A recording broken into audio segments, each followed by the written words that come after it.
enseigner, à transmettre ce savoir tel que lui-même il l'a reçu et vous le rappelez. Je crois qu'il a tout transmis jusqu'à ce tiers-nom et que lui-même, avant de partir, se fait Wolofot à partir de Saint-Louis.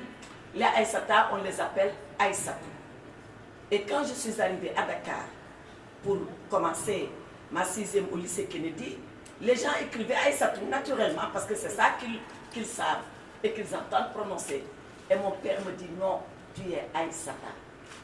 Tu n'es pas Aïssatou. Je lui dis mais papa, quelle est la différence entre Aïssata et Aïssatou? Il dit parce que chez les Peuls, il n'y a pas le ou. Ils disent Aïssata. Alors si tu te fais appeler Aïssatou, tu vas perdre une partie de ton identité. Impose-toi comme Aïssata et les gens finissent. Et exactement, Kétiel, elle s'appelle Aïssata comme tous les Peuls prénomment les Aïssatou. Et après, on lui trouve un sobriquet. Comme les Peuls aussi savent trouver le sobriquet. Le sobriquet, c'est Kétiel. Que veut dire Kétiel?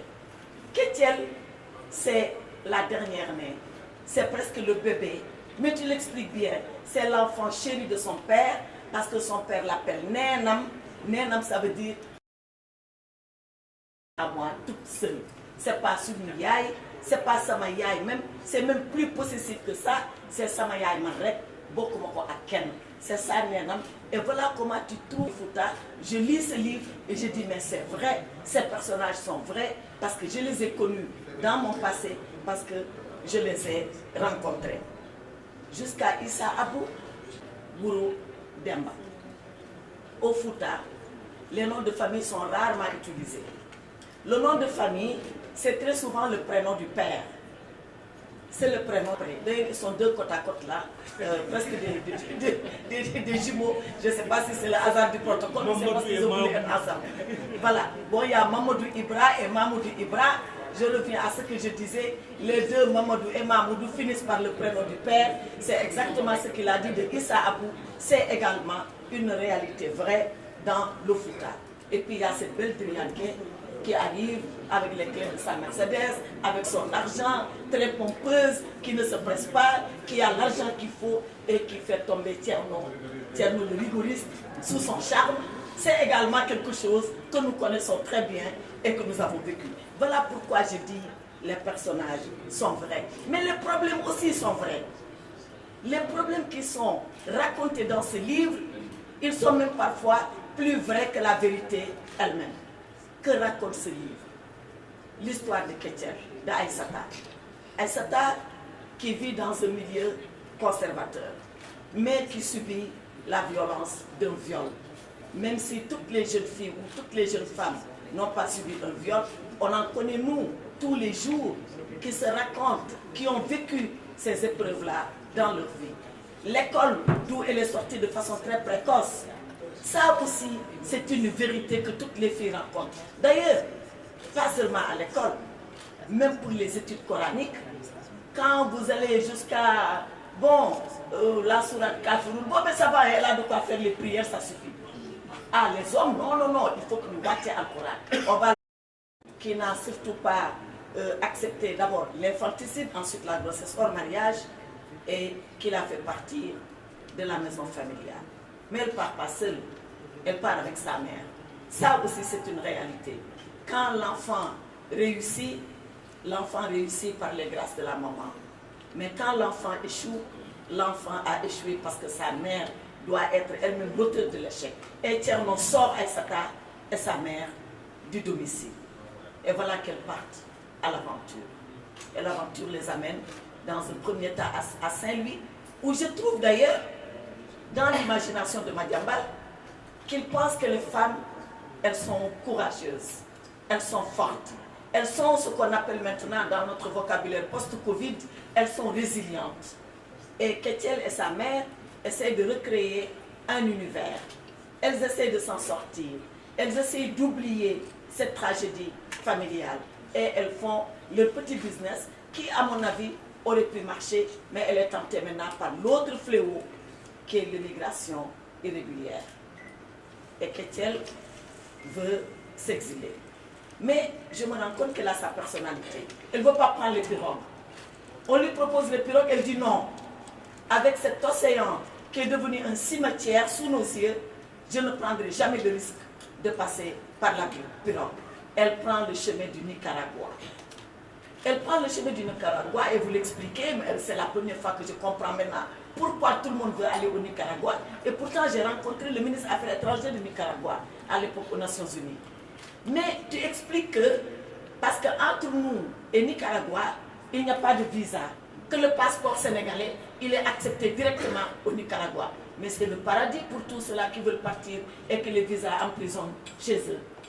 Donc, elle va au Nicaragua parce qu'arrivée à Managa, elle peut aller sortir, aller aux États-Unis sans qu'on lui demande un quelconque visa.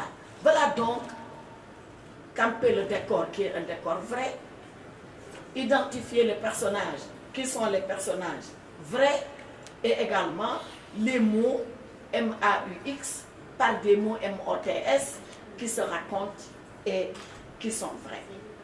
Donc, ce livre-là, c'est de ça dont il est en train de parler. Mais une fois qu'elle passe en Amérique latine, on voit que là aussi, le décor est absolument vrai. Moi, j'ai été en Amérique latine une fois, c'était en Argentine. Mais je retrouve exactement des paysages, des personnages que j'ai vus en Argentine. Et j'imagine que c'est absolument la même chose au Nicaragua et dans toute l'Amérique latine. Et il raconte comment les Africains et les Latino-Américains peuvent être quelque part des cousins. Pas seulement parce que nous sommes dans le sud global, comme on le dit tout de suite, pas seulement parce que nous avons été colonisés et décolonisés, comme on peut le penser, pas seulement parce que nous vivons les mêmes problèmes pour les questions de développement, mais c'est parce que quelque part, nous sommes deux continents qui nous faisons face et qu'un Sénégalais a tenté de nous relier. C'est Bakary II. Je ne sais pas comment tu as été chercher ce personnage de Bakary II. Ça m'a fait penser que dans un amphithéâtre en Argentine, je suis venue développer une conférence publique autour de Bakary II et de son épopée. Est-ce vrai? Est-ce du fantasme? Est-ce de la légende? Moi, je suis beaucoup plus incline à penser que c'est vrai, parce que c'est des sociologues, en l'occurrence Pathé Diagne, qui l'écrit et qui le décrit. Et parce que personne ne dit le contraire, personne ne dit que ce n'est pas vrai. Et parce qu'on retrouve des traces de Noirs qui ont vécu en Amérique latine et qui peuvent, ou est-ce un roman, est-ce une fiction? Et moi, ou est-ce une réalité? Et ça m'a fait penser à notre film Bamako. Quand on faisait le film, le réalisateur n'arrêtait pas de nous expliquer que c'est un film vrai. Je lui dis, mais c'est pas vrai, que c'est quoi un film vrai? C'était un dîner avec le président de l'époque de Banque mondiale, qui me dit, ce film-là, quelle idée vous a pris d'aller le réaliser, le tourner? Je dis, bon, parlez au réalisateur. Là, il me renvoie à Bamako.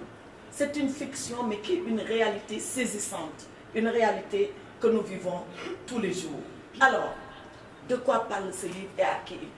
Vrai, de chez nous, qui ne sont pas des problèmes d'ailleurs. Et parce que le livre prend naissance à l'intérieur de nous-mêmes. Tous les problèmes que Madiambal décrit, que les femmes rencontrent, que parfois les hommes même rencontrent, même le rapport à la religion est décrit dans ce livre-là. Donc, c'est un livre qui s'adresse à nous, qui parle de nous, qui parle de ce que nous avons vécu et de ce que nous continuons de vivre pour s'adresser à nous. Mais également, c'est un livre qui s'adresse à l'extérieur. Et j'ai vu comment Madiambal, tout au long des pages, a été chercher un apport extérieur. Cette grande, je dis bien grande, mais peintre du Mexique, mais moi je la connaissais, j'étais étonnée de la retrouver dans ce livre que Kétiel a. Elle a vécu la même histoire que Kétiel, elle a subi le même accident pratiquement auquel Kétiel a assisté, d'où sa passion et sa vocation à la peinture, et elle est devenue un peintre international. Donc, c'est ça pour moi la richesse de ce livre. C'est de parler de l'environnement et des décors sénégalais, des personnages qui vivent au Sénégal tels qu'ils sont, mais des problèmes que les Sénégalais, et notamment ici, une Sénégalaise, a rencontrés depuis son enfance jusqu'à sa majorité, jusqu'à sa velléité d'aller à l'aventure. Alors, l'immigration irrégulière, et je vais bientôt en finir. L'immigration irrégulière est ce fléau que Madiambal raconte tout le long de ce livre, une fois passé l'étape de Saint. C'est maintenant le Nicaragua, les routes. Or, les passeurs au Sénégal, les passeurs, comment les groupes de passeurs s'organisent pour, après que vous ayez payé un bon paquet de millions, essayer de vous faire partir. Et la prouesse de ce livre, c'est que Madiambal a fait arriver Ketchel à destination. Très souvent, on dit, bon, sur 100 qui partent, il y a peut-être 20 qui arrivent. Ketchel a fait partie des 20 qui sont arrivés. Et après, comme le livre s'intitule, elle va jusqu'aux États-Unis. Elle rencontre toutes sortes de problèmes. Elle arrive jusqu'à 160 Pennsylvania Avenue. Donc elle arrive, elle est en face de la Maison Blanche. Et en face de la Maison Blanche, tu décris une scène tout à fait réelle. Où, par contre, je ne savais pas que ça venait de Hyde Park. Je ne savais pas que ce qui se passe à Pennsylvania Avenue a été reproduit de Hyde Park, où les gens viennent, racontent tout ce qu'ils veulent, parce que c'est à l'époque les prémices de la démocratie au XIIe, XIIIe siècle en Angleterre. Et les gens sont là, et chacun raconte sa vie. Chacun interpelle le locataire de la Maison Blanche, le président des États-Unis. Chacun pose son problème. La première fois que je suis partie aux États-Unis, j'ai vu cette scène et j'étais hallucinée.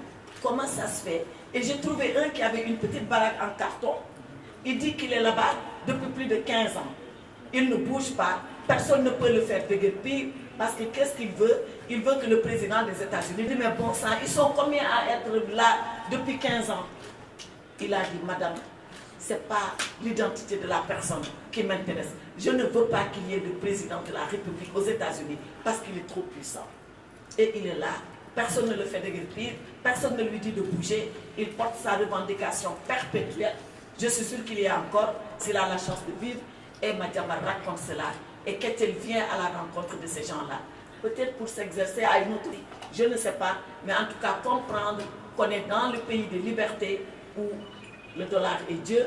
Même si elle l'a refuté, elle a fini après par comprendre, quand elle voyait son argent partir un peu en miettes, que le dollar est vraiment Dieu aux États-Unis.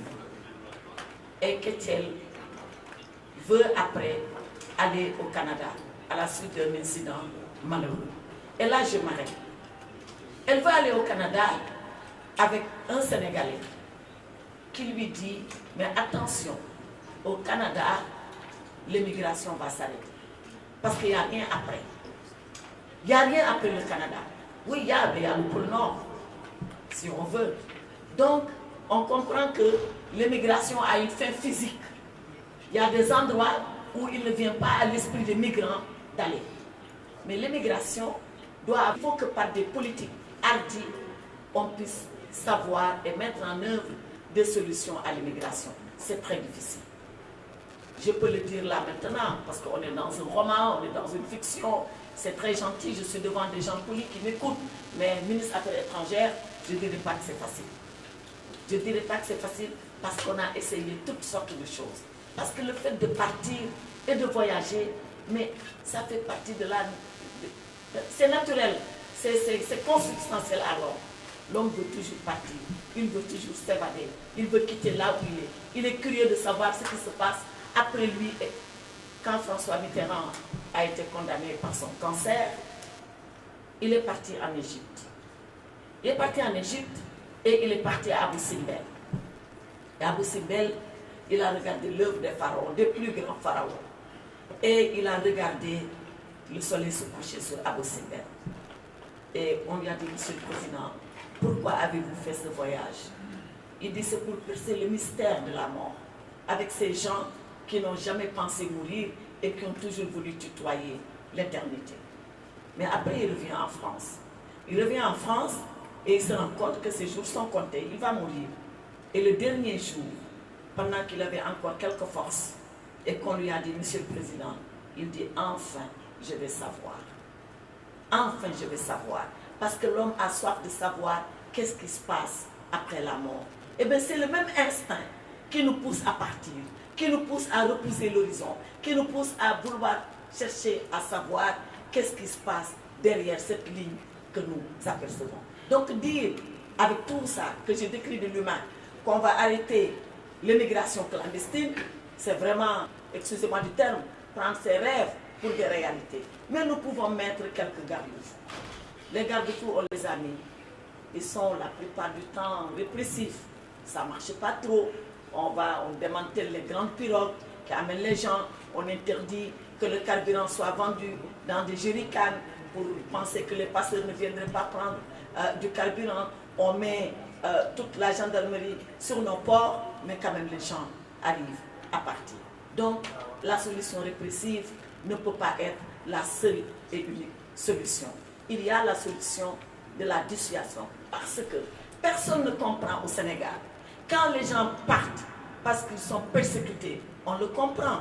Quand les gens partent parce que les conditions économiques les poussent à partir, on comprend. Quand les gens partent parce que les changements climatiques les ont poussés à y aller, ayant tout perdu, on comprend. Mais quand les gens partent alors qu'ils ont de l'argent et une situation, il y a un gros point d'interrogation que nous devons lever. Et Ketel fait partie de ces migrants. Ketel, elle avait un business.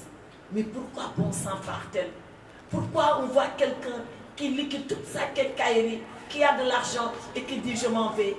Pourquoi on voit un enseignant qui risque cela? Moi, je l'ai vécu en tant que ministre des Affaires étrangères et je n'ai jamais eu réponse à cela. Donc, il y a un phénomène devant nous que nous devons analyser avec toute la foi qu'il faut pour essayer de comprendre et d'aller au-delà de ce qui pousse les gens à partir et d'essayer d'appréhender ce phénomène. Et pour finir, Madiambal tue Ketel à la fin. Il la tue. Ketel, elle se projette d'un étage parce que justement, elle devait encore être arrêtée par la police américaine. Et pour elle, c'était le coup de trop. C'était la misère morale de trop. C'était encore l'injustice de trop parce qu'elle devait être arrêtée alors qu'elle n'avait rien fait. Voilà. On l'a poussée. Elle n'a pas fait d'infanticide comme ça parce que c'était à la suite d'un viol. Elle a pris une grossesse parce que c'était son amour. Mais on ne l'a pas acceptée. On l'a sortie de chez elle.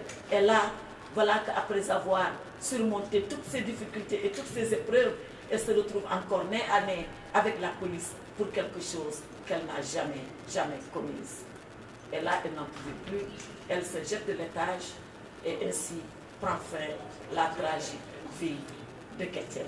Et j'ai dit à Madiambal ce matin, tôt ce matin, mais pourquoi donc tu as tué Ketel? Comme j'avais dit à mon oncle, Cheikh Hamidou Kane, je dis, mais tonton, pourquoi avez-vous tué Samba Diallo? Il fallait le laisser vivre. Il me dit, parce que pour moi, je ne pensais pas un jour qu'on puisse combiner et la civilisation occidentale et nos racines et notre culture pour transcender tout ça, prendre de chez les autres tout en restant ce que nous sommes. Si je réécrivais Aventure ambiguë aujourd'hui, peut-être que je n'aurais pas tué Samba Diallo. Mais Madiambal me dit, si je ne tue pas Ketel, ça aurait été un happy end. Et un happy end, c'est comme un appel d'air à tous ceux-là qui veulent partir. C'est comme si l'immigration devait être un succès. L'immigration devait être la clé de la réussite. Or, ça ne peut pas être cela. Je ne peux pas pousser les gens, je ne peux pas encourager l'immigration irrégulière. Voilà donc comment s'arrête la vie de Ketel, tout en nous laissant, nous, penseurs et très songeurs sur tous ces phénomènes que Madiambal a tenté d'embrasser dans ce livre.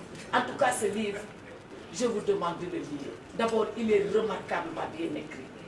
Remarquablement bien écrit. Ensuite, il se lit d'un trait. Et puis, il nous raconte, comme je l'ai dit, sous forme de fiction, une histoire vraie. Rien n'est plus vrai que le Tcherno. Rien n'est plus vrai que ces paysages du Fouta que tu décris. Rien n'est plus vrai que toutes ces épreuves que Ketel a traversées. Rien n'est plus vrai que la tragédie humaine autour de l'immigration clandestine. En tout cas, félicitations Madiambal. Vraiment, bravo pour ce que tu as fait. Moi, je suis séduite par cet art qu'on te découvre maintenant. Et si j'ai un vœu à formuler, n'en déplaise aux journalistes, c'est que tu abandonnes le journalisme pour ne te consacrer maintenant qu'au roman. Je vous remercie de votre attention.